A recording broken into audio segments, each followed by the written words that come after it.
This entertainment announcement is wild. Box office.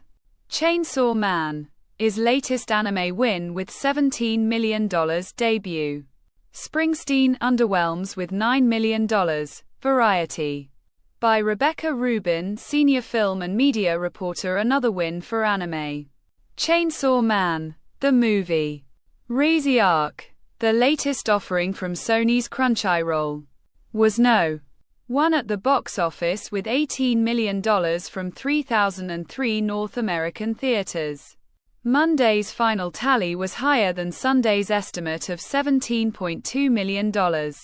It's the second consecutive success for Crunchyroll following September's sleeper hit, Demon Slayer. Kimetsu no Yaiba Infinity Castle, which cemented a genre record with its $70 million debut. Related stories. Jane Fonda